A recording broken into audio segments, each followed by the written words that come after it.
लालची बूढ़ा। नदियापुर नाम के छोटे से गांव में एक बूढ़ा आदमी और एक बूढ़ी अम्मा रहती थी। वे बूढ़ा आदमी हर रोज जंगल जाता और वहां से कुछ थोड़ी लकड़ियां काट कर लेकर आता और उन्हें बाजार में बेच देता। इस तरह से वे बूढ़ा आदमी और बूढ़ी अम्मा अपना गुजारा चलाते थे। पर वे बूढ़ा आदमी बहुत ही लालची व्यक्ति था। उसे बस अपने मतलब की चीज दिखाई देती थी। वे कभी भी दूसरों का भला करने के बारे में नहीं सोचता था। पर वे बूढ़ी अम्मा ऐसी नहीं थी। वे अक्सर लोगों की मदद किया करती थी और वे बूढ़ी अम्मा बहुत ही दयालु भी थी। फिर एक दिन जब रोज की तरह वे बूढ़ा आदमी जंगल से लकड़ियां काटने के लिए जंगल की ओर गया और फिर जंगल में पहुंचने के बाद उस बूढ़े आदमी ने एक पेड़ से कुछ देर थोड़ी बहुत लकड़ियां काटी थी कि तभी अचानक उसे बहुत जोरों की भूख लगने लगी। तभी वे बूढ़ा आदमी अपनी भूख को शांत करने के लिए अपने आसपास किसी फल के पेड़ को देखने लगा ताकि उसे कोई फल का पेड़ मिल जाए और उन फलों को खाकर उसकी भूख शांत हो जाए। अचानक उस बूढ़े आदमी की नज़र एक आम के पेड़ पर पड़ी जिस पर काफी रसीले और स्वादिष्ट आम लगे हुए थे। तभी उन आम को देखकर वे बूढ़ा आदमी सोचने लगा, अरे इतने रसीले और स्वादिष्ट आम हैं, आज इन्हीं आम को खाकर मैं अपनी भूख शांत करूंगा। फिर यही सोचकर उस बूढ़े आदमी ने उस आम के पेड़ से कई सारे आम को तोड़ लिया और फिर वे उन रसीले आमों को खाने लगा। फिर जब वे बूढ़ा आदमी उन आम के फलों को बड़े स्वाद लेकर मजे से खा रहा था, तभी अचानक वहां पर एक साधु आए और फिर वे साधु उस बूढ़े आदमी से कहने लगे कि बूढ़े बाबा, मुझे बहुत जोरों की भूख लगी है। मैंने भी कई दिनों से कुछ नहीं खाया है, इसलिए मुझे भी खाने के लिए थोड़े फल दे दो ताकि उन्हें खाकर मैं भी अपनी भूख शांत कर सकूं।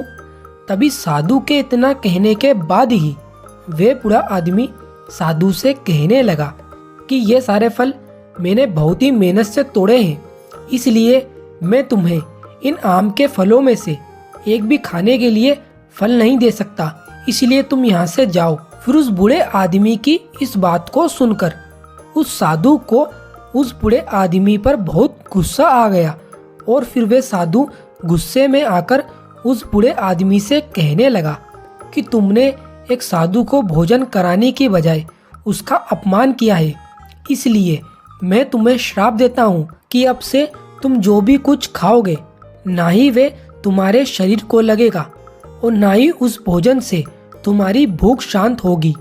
और इतना कहने के बाद ही वे साधु वहां से चले गए। पर उन साधु की इस बात को सुनकर उस बूढ़े आदमी ने साधु की बातों पर जरा भी ध्यान नहीं दिया और वे ऐसे ही अपनी धुन में मजे से उन आम के फलों को खाता रहा। फिर उस बूढ़े आदमी ने आम के सारे फलों को खाने के बाद कटी हुई लकड़ियों का एक गट्ठर बांधा और फिर वे उसे लेकर घर पहुंचा। और फिर घर पहुंचने के बाद वे बूढ़ा आदमी उसकी पत्नी से कहने लगा, अरे भाग्यवान, जल्दी से कुछ खाने को बनाओ, बहुत जोरों की भूख लगी है और पता नहीं मुझे आज इतनी भूख क्यों लग रही है। फिर उस बूढ़े आदमी के इतना कहने के बाद ही बूढ़ी अम्मा रसोई घर में भोजन बनाने के लिए चली गई। फिर कुछ समय के बाद ही वे बूढ़ी अम्मा रसोई घर से चावल बनाकर लेकर आई और उस बूढ़े आदमी को खाने के लिए दे दिए।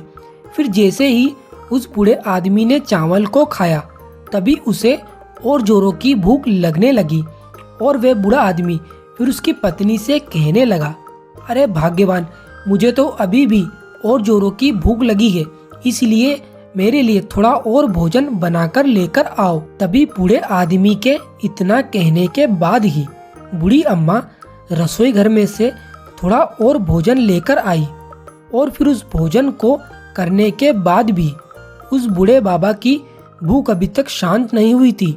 उसे और भी जोरों की भूख लगी थी, इसलिए वे उसकी पत्नी से और भी भोजन लाने के लिए कहने लगा। फिर उस बूढ़े आदमी के इतना कहने के बाद ही वे बूढ़ी अम्मा उस बूढ़े आदमी से कहने लगी, अरे ये आज आपको क्या हो गया है? इतना सारा भोजन करने के बाद भी आप और भोजन लाने के लिए कह रहे हो।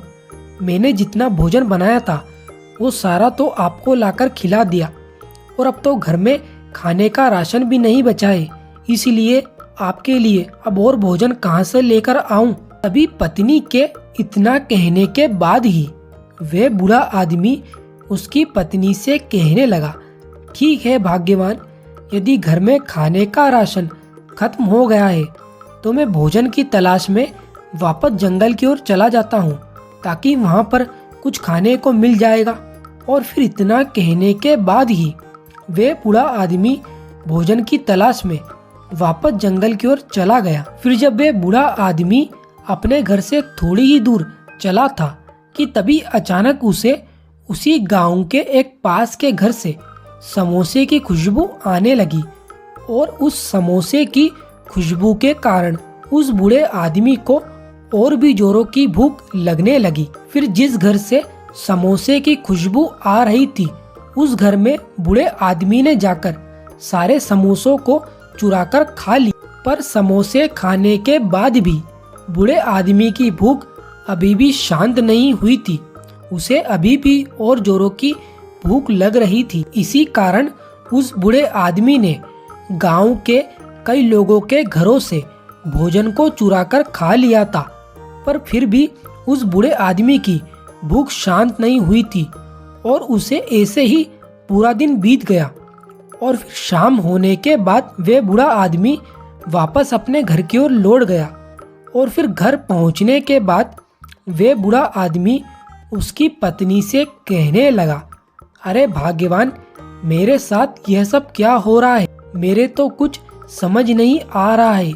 मैंने गांव के कई लोगों के घरों से तरह तरह के पकवान खा लिए, पर फिर भी मेरी भूख अभी तक शांत नहीं हुई और शरीर में भी बहुत कमजोरी लग रही है। तभी बूढ़े आदमी के इतना कहने के बाद ही बूढ़ी अम्मा कहने लगी, अरे पहले तो इतना सारा भोजन खाते हो और फिर कहते हो कि भूख शांत ही नहीं हो रही है। राम जाने क्या बीमारी लग गई है आपको, और वैसे भी अब रात काफी हो चुकी है, इसलिए हमें सो जाना चाहिए। और फिर पत्नी के इतना कहने के बाद ही बूढ़ी अम्मा और बूढ़ा आदमी वे दोनों सो गए। फिर अगली सुबह जब वे बूढ़ी अम्मा उठी तो उसने देखा कि घर में पीने का पानी खत्म हो चुका था, इसलिए उस बूढ़ी अम्मा ने अपने पानी के मटके को उठाया और फिर उसे लेकर वे गांव के तालाब के पास पहुंची। और फिर तालाब के पास पहुंचने के बाद उस बूढ़ी अम्मा ने अपने पानी के मटके को वहां से भरा और फिर उस मटके को भरने के बाद उसे लेकर वे वापस अपने घर की ओर चली गई। फिर जब वे बूढ़ी अम्मा उस पानी के मटके को लेकर वापस अपने घर की ओर जा रही थी, तभी अचानक उसे रास्ते में एक साधु बाबा मिले जिन्हें बहुत जोरों की प्यास लगी थी। और बूढ़ी अम्मा के पास पानी के मटके को देखकर वह साधु बूढ़ी अम्मा से कहने लगे, अम्मा जी, मुझे बहुत जोरों की प्यास लगी है, क्या आप मुझे थोड़ा सा पानी पिला देंगे?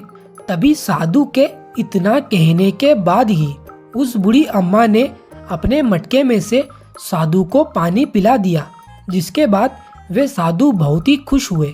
और फिर वे साधु उस बूढ़ी अम्मा से कहने लगे कि अम्मा जी, आपने मुझे पानी पिलाया, इसके लिए आपका बहुत बहुत धन्यवाद। पर मुझे ऐसा आभास हो रहा है कि शायद आप किसी बात को लेकर बहुत चिंतित हो। आखिर क्या परेशानी है जिसको लेकर आप इतना परेशान लग रहे हो? तभी साधु के इतना कहने के बाद ही वे बूढ़ी अम्मा ने कि पता नहीं आजकल मेरे पति को क्या हो गया है, वे जितना भी भोजन कर ले उनकी भूख शांति नहीं हो रही है और दिन प्रतिदिन उनके शरीर में बहुत कमजोरी भी होती जा रही है। मुझे तो कुछ समझ नहीं आ रहा है कि यह सब क्या हो रहा है। फिर उस बूढ़ी अम्मा की इस बात को सुनकर वह साधु कहने लगे कि आपके पति ने किसी साधु को भोजन कराने की बजाय उसका अपमान किया था। इसी कारण उस साधु ने आपके पति को श्राप दे दिया था, जिसकी वजह से ही उनकी यह दशा हुई। पर अम्मा जी, आप चिंता ना करें, मेरे पास उन्हें श्राप से मुक्त करने का एक उपाय है। और फिर इतना कहने के बाद ही उन साधु ने अपनी जादुई शक्ति से एक प्याले में जादुई खीर को प्रकट किया। और फिर वे साधु बूढ़ी अम्मा से कहने लगे कि अम्मा जी, यह एक जादुई खीर है, इस खीर को तुम अपने पति को खिला देना, जिसके बाद वे पहले जैसे हो जाएंगे और उनकी भूख भी शांत हो जाएगी। फिर उन साधु की इस बात को सुनकर बूढ़ी अम्मा बहुत खुश हुई और फिर वे उस जादुई खीर को लेकर वहां से चली गई। और फिर घर पहुंचने के बाद उस बूढ़ी अम्मा ने उस जादुई खीर को बूढ़े आदमी को खिला दिया, जिसके बाद उस बूढ़े आदमी की भूख शांत हो गई और वे पहले जैसा हो गया। इसलिए वे बूढ़ा आदमी उसकी पत्नी से कहने लगा, अरे वाह भाग्यवान, तुम्हारी इस खीर ने तो कमाल ही कर दिया। इस खीर